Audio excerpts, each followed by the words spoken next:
Hello, today I'll be going over my evidence-based project over neonatal abstinence syndrome, and more specifically, the pharmacological and non-pharmacological interventions of treatment.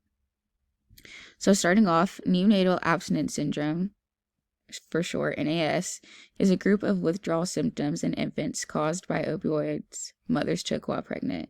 It's also just important to note that these opioids don't have to necessarily be abused. They could be prescribed as well. There is no universal standard of care, therefore, NAS is treated using different combinations of non pharmacological interventions and pharmacological interventions. The goal of this project is to teach nursing students how non pharmacological treatments can promote comfort and adaptation of NAS infants treated with pharmacological methods. Just some statistics are every 15 minutes, one infant is diagnosed with neonatal abstinence syndrome. And also, NAS infants cost an additional average of $12,075 compared to a non-NAS premature infant.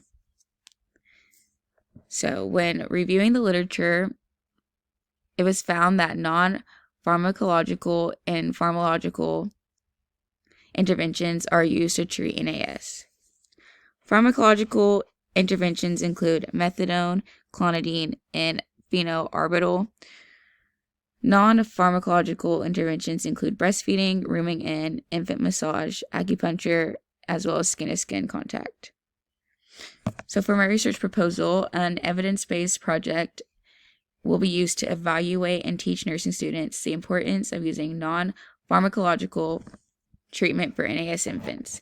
Methods for obtaining guidelines were information found through the search of the literature using the following search terms: signs/symptoms of neonatal abstinence syndrome, non-pharmacological treatment of neonatal abstinence syndrome, pharmacological treatment of neonatal abstinence syndrome, NAS scores, neonatal abstinence syndrome, healthy neonates, NAS swaddling, NAS, and breastfeeding, and methadone.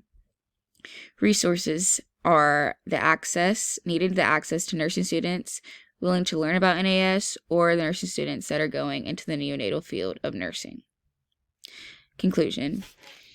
If this project is initiated, then nursing students will be educated on the use of non-pharmacological interventions for NAS infants.